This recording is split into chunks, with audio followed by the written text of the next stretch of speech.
You can't control showing up in ChatGPT, but you can do a lot to influence it. How do I make sure the internet knows enough about my camp to recommend me? The more information you can provide on your website, the more Google is going to see you and the more people are going to see you. If people can understand it, Google's more likely to understand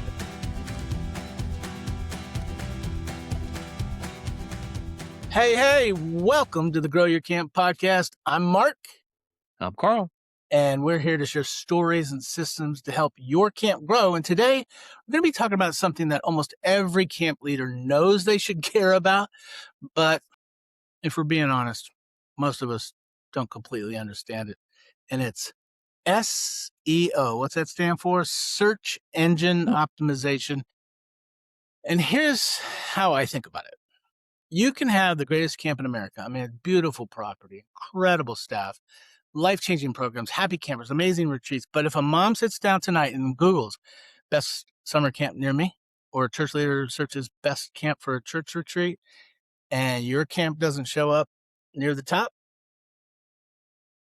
does she even know you exist? That's the problem. And SEO can start feeling like this mysterious black box. You know, you're supposed to be doing it, and somebody starts talking about keywords, backlinks, algorithms, metadata, domain authority. If you're like me, boom, my eyes roll back in my head, and I start glazing over, and I'm like, whew, I can't handle that. But today we're going to make it super simple. Our guest is Scott Rehnberg from Improve and Grow. Scott spends his days helping organizations, including a whole bunch of camps, get found by the people who are already searching for what you offer. We're also going to talk about something that I think makes this conversation even more interesting right now, and that's search itself is changing. People aren't just asking Google anymore. They're asking ChatGPT, they're asking Gemini, they're asking AI, where should I send my kids to camp? Or what's a great Christian retreat center near me? So the question isn't just how do I get to page one on Google anymore? It may now be how do I make sure the internet knows enough about my camp to recommend me? And we're going to get into all that stuff with Scott. But first, Carl's got today's quick marketing tip. Carl?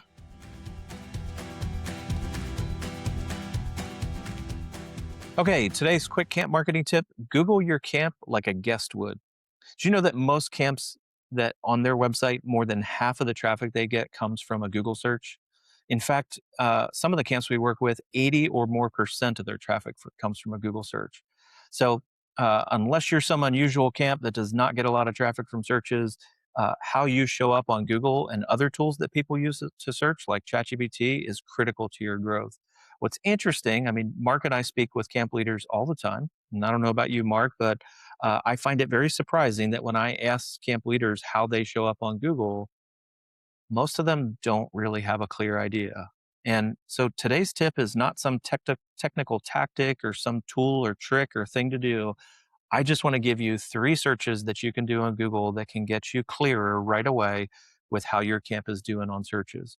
So the very first thing, so I just want you to take 5 minutes, Google your camp like a guest would by performing these 3 searches. The first one, search your camp's name. So literally type your camp's name in a Google search and what shows up. So what should be showing up there is your website, your Google business profile, which shows your reviews, and you should see all the different listings that you have on Google. So I'm going to share an example here Now, from another camp. Yeah. Carl, can you folks, go into an incognito window. Otherwise, all your browser history is going to influence your search. Yeah, good point. And if you don't know what an incognito or private browsing session is, just Google it. You'll get some AI instructions for how to do that. All right, so I just did a search here for one of our clients, Refreshing Mountain. They're a Christian retreat center here in the Lancaster County area. And what you should see when you search your brand in a Google search should look something like this. Your website should be at the top. Your Google business profile with all your great reviews should be over here. Google might show an AI overview describing your camp. And then every other listing on this page, as I scroll down, you can see is all about Refreshing Mountain. That is an example of what we want your branded search results to look like. But if you don't have a really big online presence, if you haven't really invested a lot in building out different profiles on different websites, What you might be seeing there is you just see your camp. Maybe you don't see a Google business profile over here, or maybe you do, but you don't see a lot of reviews. Or maybe as you scroll down, you might see your Facebook page, but then you start seeing other things on this list, like someone else's camp or some other websites. That is an indication that you don't really have a very big online presence. And the reason that can be a problem is because when people are searching out your brand name, they're expecting to see lots of information about you. And if they don't, it sends this psychological message that, hey, maybe you're not really that well established. So that's search number one. Search number two, most of the camps listening to this call offer some sort of program camps. And so parents who are looking for you are going to be doing searches like Christian summer camp near me. So again, in an incognito or private browsing session, type that search in: Christian summer camps near me, summer camps near me, camps near whatever town name you want to put in there, and look at the results that come up. You'll probably see something called the map pack show up there, which is a list of the Google map listings that relate to that query. You'll also see a list of websites. And what you're looking for there is ideally you're the first camp that shows up in the map pack, you're the first camp that shows up in the website results. If you're not the first camp, that's okay. You can learn from this. So, what do you see about the camps that are here? So, for instance, these 3 camps that are on this first page, all of them have more than 50 reviews on their Google business profile. All of them have really good ratings on their Google business profile. Um, when I look at, I don't want to go too detailed here, but when you look at each of these websites that show up, each of these are when you go to their websites, they mention summer camp very prominently on their website. So the point here is, if you're not showing up like you'd like to be, you could look at each of these websites and start to get a sense of, well, what kind of stuff are they doing that's causing Google to value them? And if you're a camp, a lot of camps are open year round and offer guest retreat rentals. The third search I want you to try is retreat centers near me, or if you happen to be a Christian organization, a Christian retreat centers near me. And again, just check out what those results look like. Are you the first camp in the map pack? Are you listed first in the website results? In this particular example, Refreshing Mountain is first in the map pack there, followed by a couple of other retreat centers. They're actually listed there twice. One is an ad coming from their Google Ads. One is their Google Map listing. But there's actually not a camp in the first or second position underneath the map pack. This is a tourism website, and this is Yelp, which I'm sure you're all familiar with. And then finally, you see Refreshing Mountain there in the third position. So we actually did a search like this a couple of years ago and noticed that Google was showing this page from the local tourist website that has a page on top retreat venues in Lancaster. So what we did is we helped Refreshing Mountain get listed on this page. So that way, if someone is going and looking at that first listing, they still have an opportunity to get acquainted with Refreshing Mountain. Same thing with the Yelp page. They are listed there in the results. Now, I'm actually doing this search from Lancaster City, which is actually about a half an hour drive from Refreshing Mountain. So Yelp is prioritizing some churches and some other places that organize retreats a little closer to them. But you can see just in these quick examples, ways that you can learn about how the search engine is working and how your camp is currently represented. One last thing, just kind of a bonus, take those same searches, drop them into ChatGPT, but again, put yourself in the shoes of a parent or a retreat planner who's searching for a summer camp or retreat venue in their town. And on ChatGPT, they're probably not going to type summer camps near me or Christian retreat center near me. They might type something like the test I did here. What are the best Christian retreat centers near Lancaster, PA that could host a group of 40 to 50 men for a men's retreat? And in that particular case, ChatGPT is giving this little map of results. It's showing their reviews and it's showing its top 5 recommendations. And so just like we talked about with the search results, look through this information, look at what ChatGPT is telling the user, and you can start to make some inferences about, okay, what do I need to work on? If I'm the number one recommendation, great. If I'm not the number one recommendation, what am I seeing about the other organizations that are being recommended above mine? And what might I need to tweak about my presence in order to help with that? So again, just want to make this quick and simple. Solve the problem of having no idea how your camp is being represented on search by just pretending or putting yourself in the shoes of a parent or a retreat planner, and start doing some searches today and get acquainted with how your camp is showing up.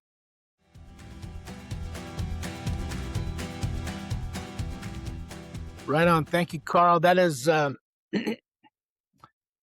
basic but critical. And if you need help, please go to the growyourcamppodcast.com, scroll to the bottom, because we could help you solve those problems, fix those problems, make those things better, and then just book a discovery call and we'll have a chat with you.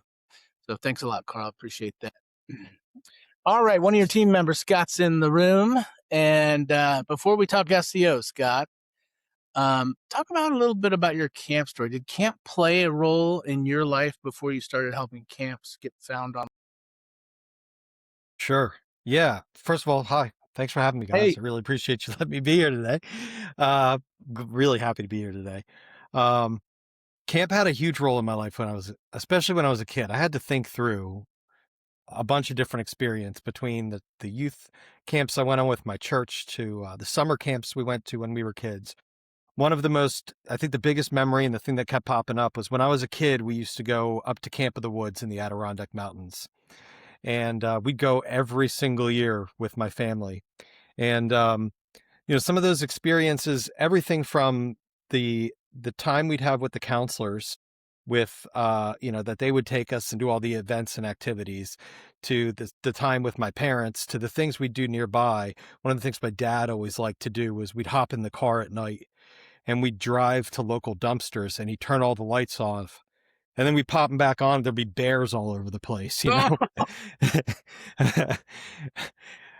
like those, but it's this quality time that we got away from home, that those things just like stick with me. Those are those moments together, that my parents, and they were off seeing whatever popular speaker was there that weekend while we were off doing our projects.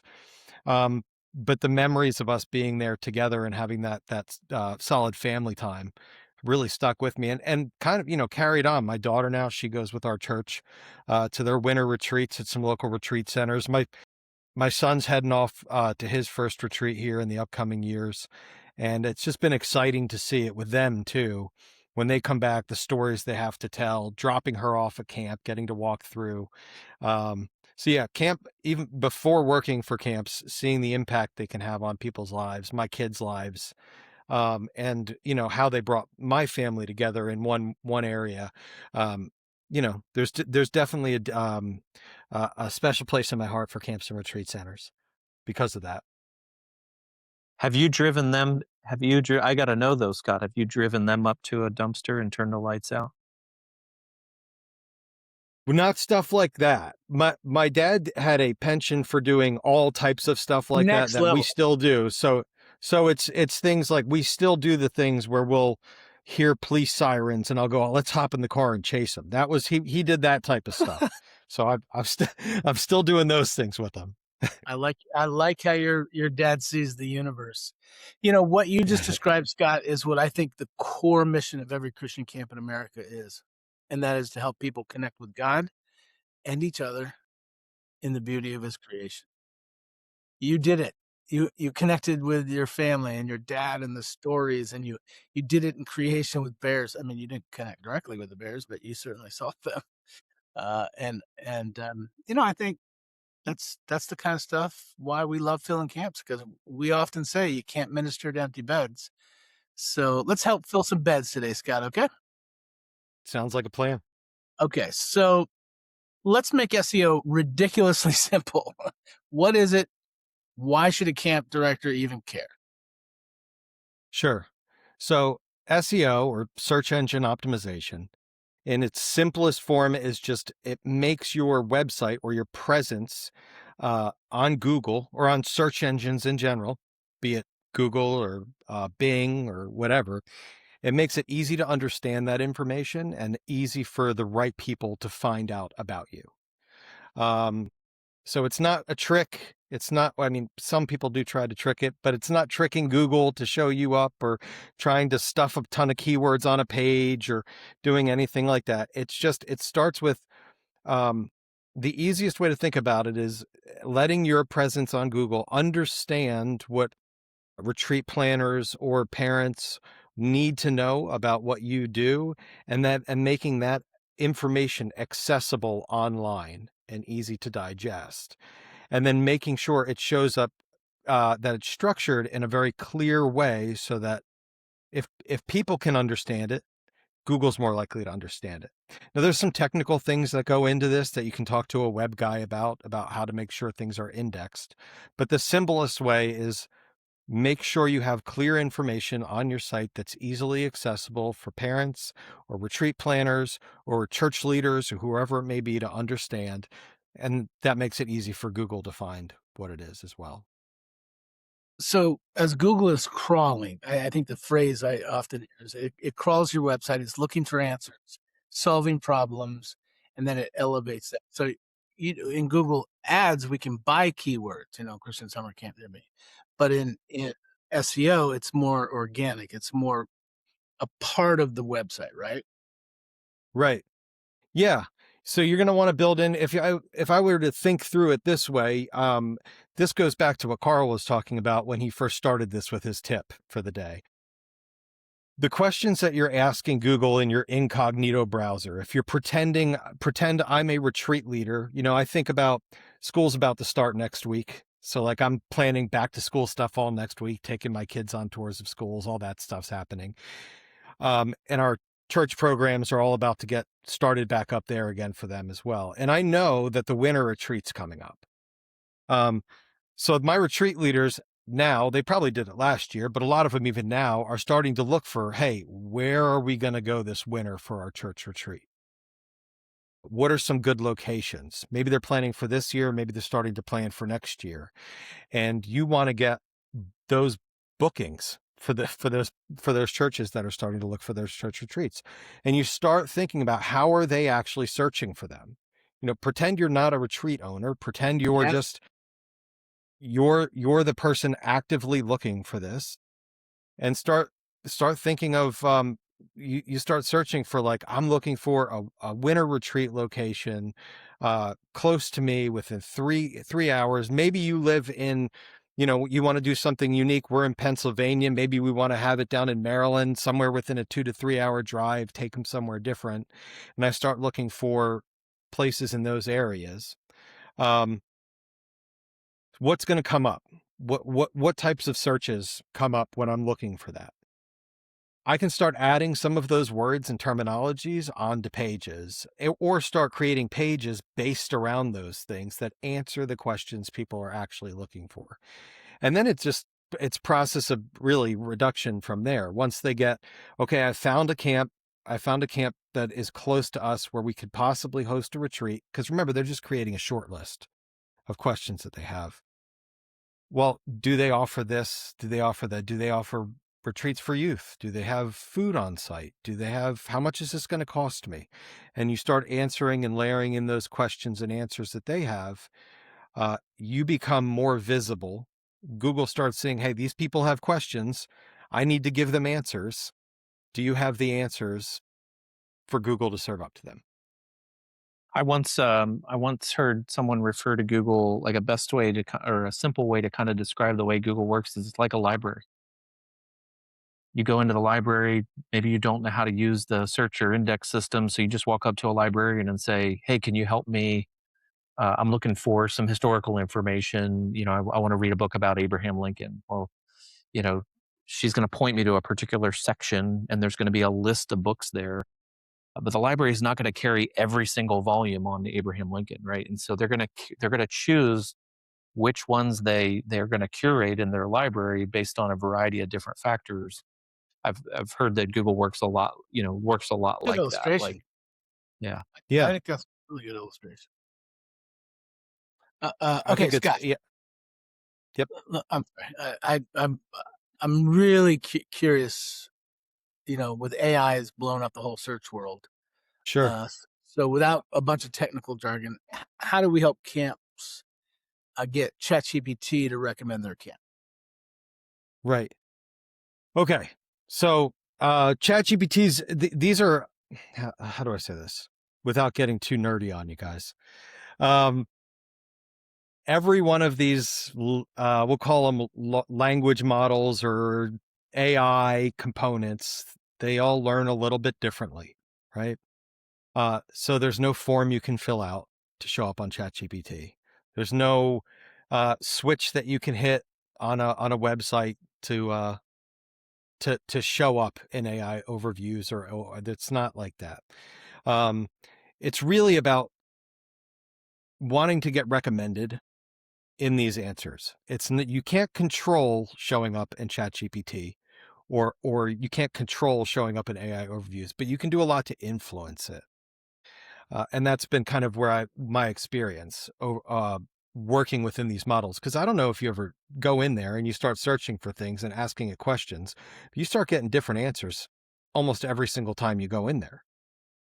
So we can influence that. The hope is to kind of influence the answers. And one of the simplest ways that I learned about 2 years ago, when we really started getting into AI and using ChatGPT, the easiest way, I would say, if you want to get into ChatGPT, would be, if you noticed, I'll go back to Carl's tip again, because I think it plays great into this. When you start looking for camps and retreat centers that are showing up in ChatGPT, see where it's pulling that information from. And one of the things that's really interesting is sometimes you'll notice it coming from a website. But what I noticed a few years ago when I started really looking into this is oftentimes it's on a directory. So, when we were looking for some of those AI overview answers, or you notice that maybe it's Retreat Finder, or maybe it's coming from some other source. You have control over that information if you have an account there. So if you're noticing, hey, it's pulling all this, I don't know, what's a big one. Well, let's use Retreat Finder as an example. Say it's pulling information from there. If you have a login and you have access to that, make sure you're updating that information, having fully filled out forms. Make sure you have images. You want to have proper links, making sure that your address is showing up properly all over the place. Sometimes the offsite things you do can give a lot of credibility to your website, build authority that your website needs to start showing up in these AI answers and overviews. And this goes along with your Google business profile as well, especially for AI overviews in Google search results. Having those consistent markers across a broad platform of places that you do have control over can help influence AI searches, so you're more likely to show up in those results. And just to add to that, I think just to use another simple example, like if you just think about in the real world, if you're a business and you're trying to get your name out there, let's forget about digital for a second. How would you go about making sure lots of people recommend you? You would start doing business with people, but you would start getting them, hopefully they would start talking about you, right? They would talk to their neighbors. They would post a review somewhere, and if you want to influence that, you would start to get your name out there. Maybe you put a billboard up, maybe you put a sign up in the local convenience stores, maybe you run a commercial on TV. So in that same way, in an online world, your website is just one place. Think of that as one billboard. Let's call it the most important billboard. Okay, cool, but you can't stop there. One billboard in the middle of the woods is not going to be enough for everyone in a 3-hour radius of your camp to know where you're at, right? So you got to get your name out there, get it on lots of different places. And Scott mentioned the tip where we talked about doing searches. Another just little tip: go into ChatGPT, do the kind of search, see who they're recommending, but then ask it, why did you recommend this website? Why did you recommend this brand? Why didn't you recommend this brand? And you will get some interesting answers. Oh, for heaven's sakes, yes. I noticed recently with many of our clients use HubSpot, and one of them recently, I got a ping on. They have the enterprise version, which is very expensive, but they have all this AEO search, and so I put in their competitors, and it's starting to monitor where the links are coming from, how they compare with the competitors' searches in AI, and like Retreat Finder, or I was looking christianretreat.org, 3ca.org, uniquevenues.com, christianretreatnetwork.org, retreatfinder.com. Those were the ones that were referring in AI generated answers. So to be able to even see a picture of that in this particular case through the HubSpot AEO beta testing stuff, which, everybody's trying something about something. But anyway, thank you. Okay, so when you look at camps, Scott, that aren't showing up in search, what usually is going wrong? Give me some real life examples of what's happening. Right. So I think when we take a look at a camp that's not showing up in search, it's not usually one issue. Um, there's usually a lot of small problems that kind of work together. So you might have a website that's really difficult to crawl. I mean, one of the things that I see oftentimes is people love having big pictures of what their beautiful scenery looks like, and pages end up being so slow to load. And while that might not be a good user experience, it's also a really bad experience for Google to use. So it's less likely to show pages up that take a lot of time, especially if you have somebody, and I think most people within the retreat space um, are searching on a phone. So if I'm searching for retreats on a phone, say I'm sitting, I'm in a church and we're all around a table talking about where are we going to have the kids, and you have the youth pastor sitting there on his phone starting to search places up that how's the experience on a phone going to be? And that can have a big impact. Some of the other things, and that's one small piece of many things that could be going on. Are there clear next steps for what people should do once they find a retreat? If they're looking at your location, if they get to your page and they find some information that they think is valuable, but they don't know what to do next, so they leave, that's not helpful. And that creates a signal to Google, I don't think I should show this quite as much. Do you have the information that they're actually looking for on the website? Maybe they're looking for a place to have their men's retreat that was talked about, and your retreat has you host men's retreats, you host women's retreats, you host family camps, you host, all these different, but your whole website says we do summer camps. And for the longest time, you've just been focused on your summer camps and trying to build up what your summer camp looks like. Once they get to your, you're not going to show up for those other inquiries that people are typically looking for. So we had a camp, we have a retreat center that we've worked with in Virginia, and they live on beautiful property. They're right outside of historic Williamsburg. They have a ton of really good guests that are pretty loyal, but when they came to us, they had an outdated site. It took a lot of, a lag time that was really holding it down.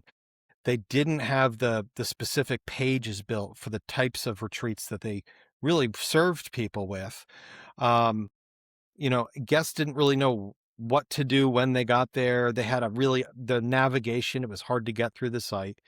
So by cleaning up their website, adding a simple navigation, adding pages that really answered questions people were looking for. I'm looking for a men's retreat center, a women's retreat center, a church retreat center, a youth retreat center. They offer quilting retreats, which is a very popular thing at their retreat center. So making sure we have specific places that answer people's questions. And then all of a sudden you see their numbers start to double. You see the amount of search appearances show up. You see the lead forms start to get filled more. Another thing that I would say too on this point, because it does help with search, and I think it's not mentioned enough, is the user experience and your conversions, how your conversion rate does play a huge role into how Google treats you. So if you have a phone number and an email address and a button and a link to go to the next page, try to simplify it into one thing you want to track. We just want to get more leads in this form. We want more inquiries from from church groups to fill out a form for us. And just focus on that one thing, and then you can track and measure that over time. If you're getting more of those, if you're noticing more people are filling out those forms, you don't have to go into analytics. You should, but you don't have to make this a real quick takeaway.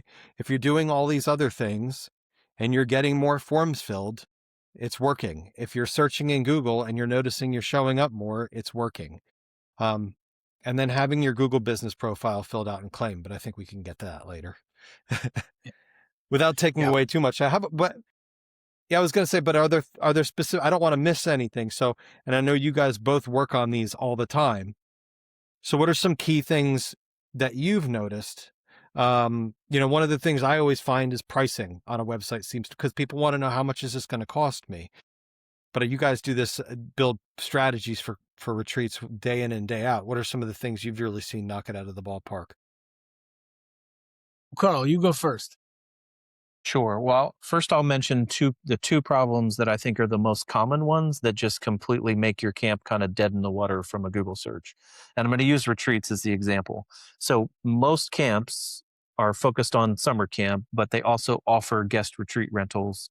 But one of the most common things I find is the camp spends about 5% of the time on their website talking about retreats as they do camps, even though retreats is their year-round revenue source.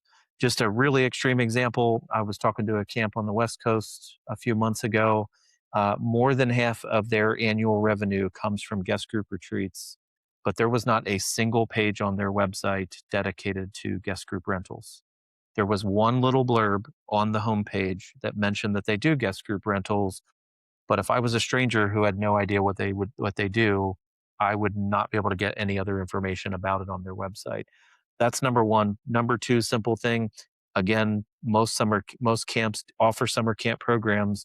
Their number one primary category on their Google business profile is set as summer camp or children's camp, I think is the name of the category. I'm going to tell you, almost 50% of the camps that I work with that offer retreats, when I go to their Google business profile, they do not have retreat center selected as a category. So two quick fixes: have a dedicated page on your website for guest group rentals if you offer guest group rentals for retreats. And number two is make sure that retreat center is one of the categories on your Google business profile. If you are primarily a summer camp, don't make it your number one category. Don't make it your primary category, but it should be listed as one of the secondary categories.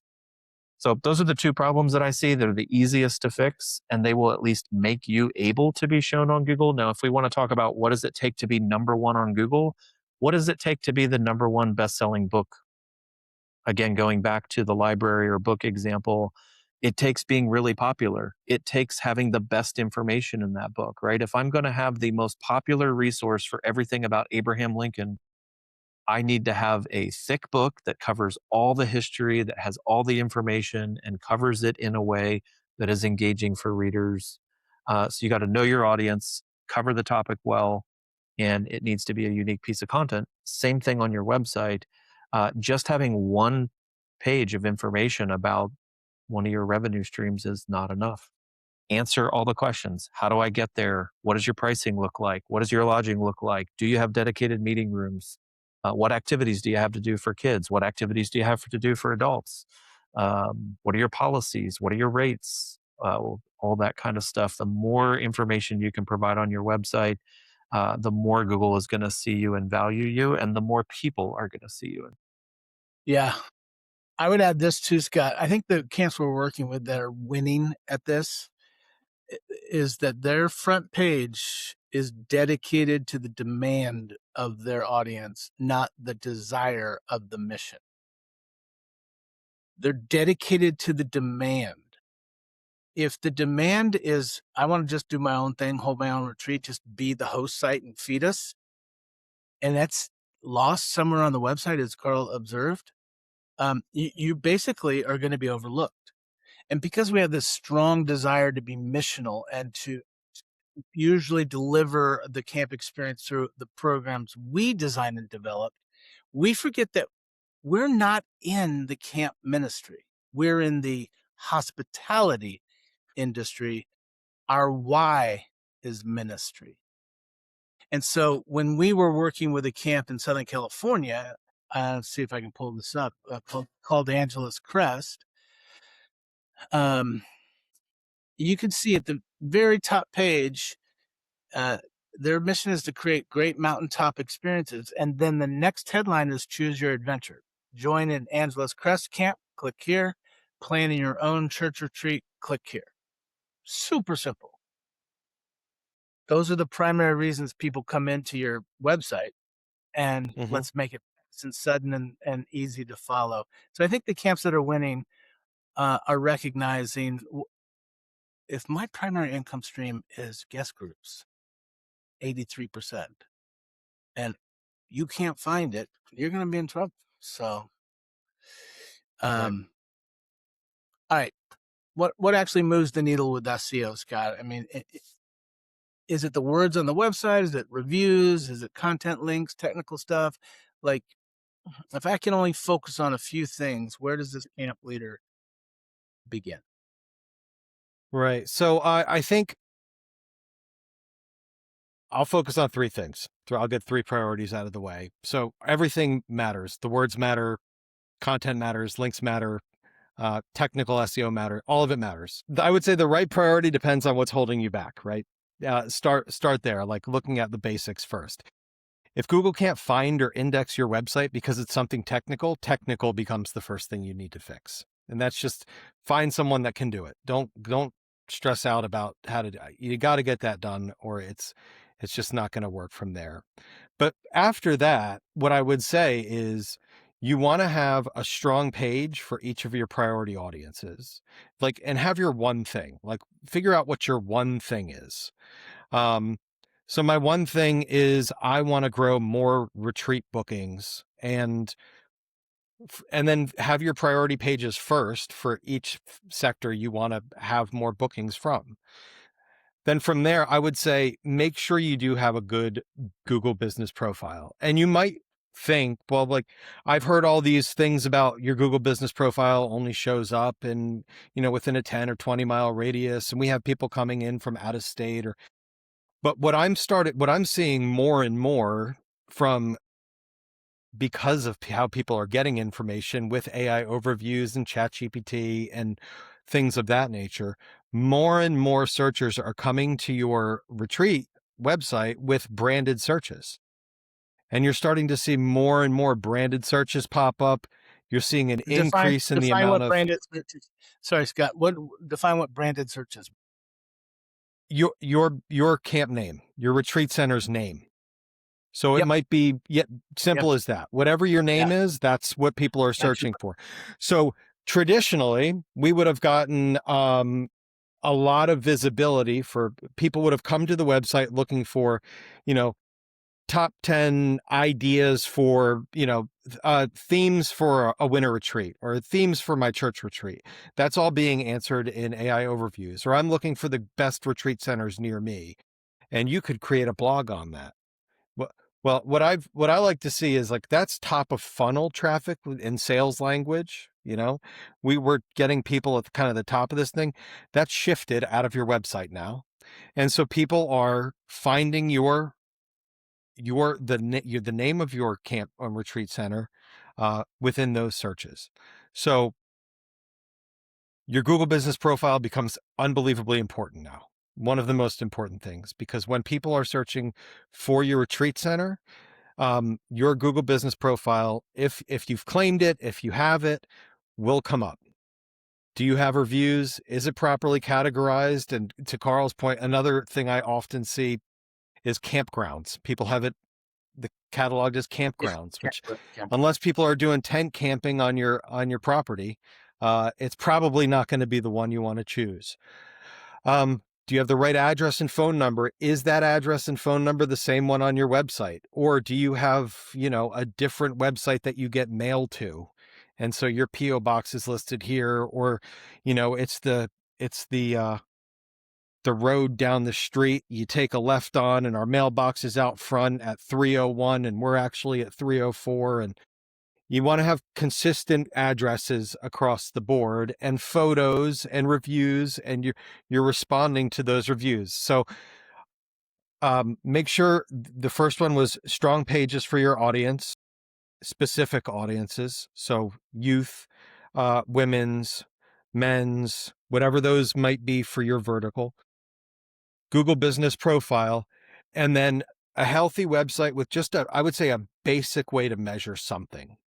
And it could be, we want to get more form fills on this page. We want to get more phone calls for this type of retreat. And then measure that consistently. And you can go in and you can go into your Google Analytics, and you can track conversions, and you can track in Google Search Console, is this page ranking here? Did we get this? But if you just want to start simple, we want more form fills for this. We're making updates to do this. Are those two things connecting? Use that information to make changes over time. So have those strong pages, your Google business profile, and measure it and see if Yeah. it's working. Those would be the three Yeah. things I would say to start doing in some way. Yeah, you do have to measure what matters, and form fills or registrations are the big ones. Everybody talks about SEO. It takes a lot longer than paid ads. So if we ran the grant or commercial in Google and we're paying for keywords, that we can see those results. Um, if I started working on SEO stuff now, what should I expect to see in the next 30, 90 days, 6 months? How do I know that my efforts in SEO are working? Right. So when it comes to things like paid ads, you can control those. They are great because they do get you the quick wins. Um, I would look at those things like, imagine you're selling a house, right? And your ads are the sales signs, they're on realtor.com, it's all of that, and your SEO is the work you're putting into your house to make it more valuable. It's that's the SEO is doing work on the asset that makes it sellable.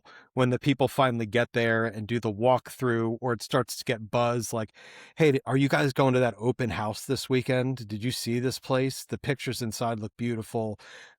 SEO kind of starts to do that, and it takes a little time. It does take time. So I would say in the first 30 days of starting to put time in, you can kind of start seeing some signs of life about what's going on. You want to you'll get basic things under control. Like, am I starting to show up? I use Google Search Console all the time for this. So this is where I'm really seeing it. On the front end, you might start seeing, we weren't showing up for this before. And now when I go to page 2, I'm noticing we're listed on the second page of Google now. Or, you might find that more people are starting to call you and you don't know why. You're like, what's happening here? We started getting more calls about this service that we offer. So you'll start seeing some signs of life. You might get more calls from that web page that you just developed, or things of that nature. In the next 90 days, you want to really start seeing more impressions if you're looking at that data. You want to see you're appearing for a wider variety of searches. So when you start searching for things like camp near me or retreat center in my area, or whatever the search may be, you'll start showing up for a broader list of things, usually in about the 90-day period. At around 6 months, you should really be cooking at that point, and seeing whatever that vertical was. If we'll just go with a general retreat page, your top line, Christian Retreat Center in Dallas. You're starting to show up as the Christian Retreat Center in Dallas if you've started prioritizing all those things. You might still be number 4 if you've never done it before, or number 5 to the more established Christian retreat centers in that area. But if you keep doing it over time, just back to the analogy, like maybe if we redo the basement, we'll add more value to the home, and finish it. Your website's the same thing. So as you start building in those layers to your site, that's answering more questions. Maybe you decide to put a pricing page up. Maybe now you're adding FAQs onto those pages and answering more of those questions. Maybe you have an event coming up where people can tour your retreat facility, and you decided, hey, we're actually going to put this on some local community calendars. And now you have those external sources giving you more credibility. You'll start to see your retreat center show up more and more in the search results. So, Scott, you said a bunch of things there, all really good stuff. I think one model that might be helpful for people to understand, that's kind of implied in something you said, is the way search works is, if, like, let's work backwards. You would like your camp to show up for a certain type of keywords, like say Christian camps near me. The goal would be you're showing up number 1 when someone types that search and they visit your website and they fill out an inquiry. or they register for camp. So camp registrations is the goal. But in order to get a camp registration from your website, you need someone to click through and visit your website. So that's a click. But in order for them to click through, you have to show up on the search engine for that query. In technical analytics language, that's called an impression. For your website to show up when someone does a search for that, every website that shows up on the search summer camps near me has just gotten an impression. And that comes from the ad world. You get ad impressions, right? So every website that shows up in a search result is an impression. So, and you mentioned Google Search Console. Google Search Console is a free tool that Google provides. You connect it to your website, and you've immediately gone from this big black box, I have no idea what keywords I show up for or how often people visit my website from Google. You hook up Google Search Console, and every day after that, you are now getting data that shows you how many times is my website shown. Those are impressions. What keywords am I being shown for? Those are the searches that people search that your website showed for. How often are those impressions turning into clicks, and what pages did they visit?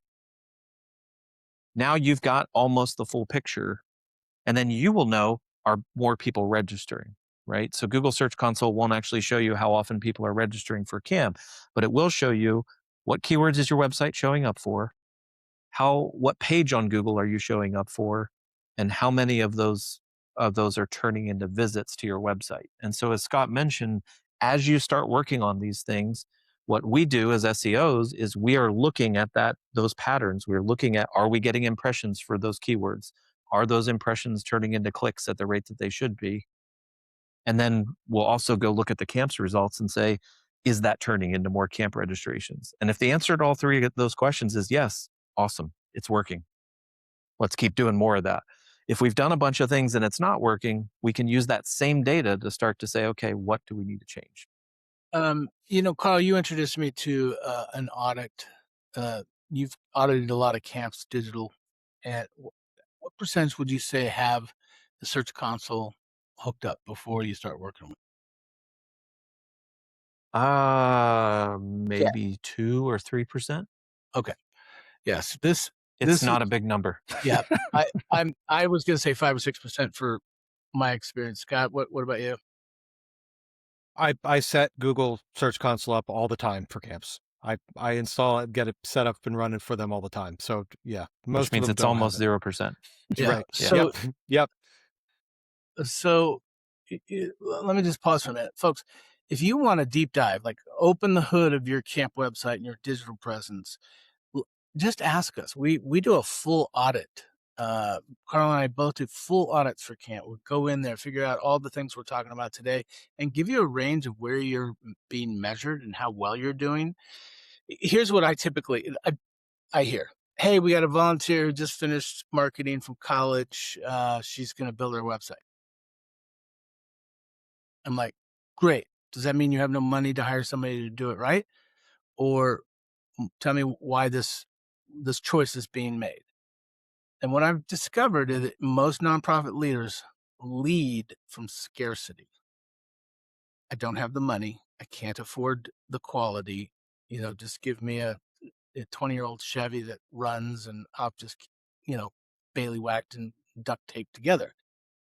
That's just not going to cut it if you want to grow. And that's the purpose of this podcast, to grow your camp.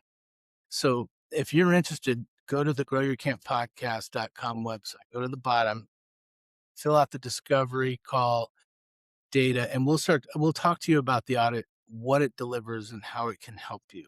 Let's just wrap up with this. If we've got a camp director right now that's listening, what are the 3 things you want them to do this week? Now, Carl gave us a great exercise at the top of the hour, incognito searches for 3 different categories. Scott, what 3 things do you think they could do this week to figure out where they're at in their SEO rankings and what to do about it? So, and I'll piggyback on the tip that we got early on, because it'll be my first one. Run a visibility check. Go incognito and ask questions without your camp name, or your retreat center's name. What are the questions that you think retreat centers, and you probably know that you field these questions when people call. the questions you're normally getting, type those into Google and see what comes up. Find one page on your website and mark it. This is the priority. We want more bookings for this, and improve that one thing. And then get the rest of your presence that you have control over in order. So add some if you have a Google business profile, go add some photos to it. Seriously. If people are leaving reviews, thank them for leaving reviews. Make sure your address is correct across all those. Those would be my 3 things to check this week. If you got nothing else to do, do the visibility check. One priority page that pick the thing you have to fill the most, and make sure your information's accurate across all of those channels.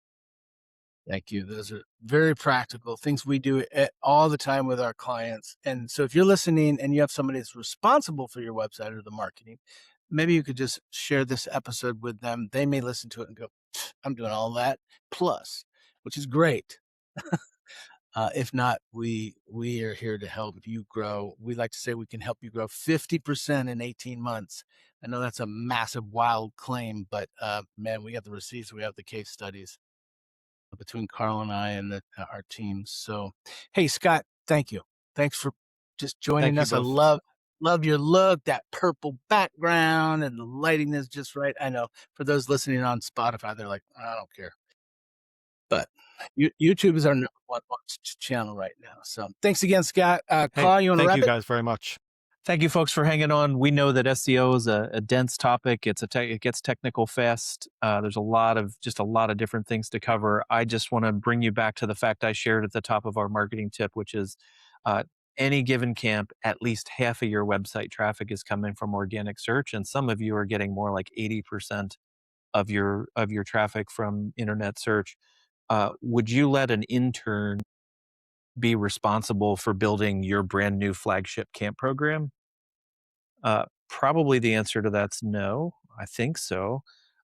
So you probably shouldn't do the same thing with your website, your SEO, right?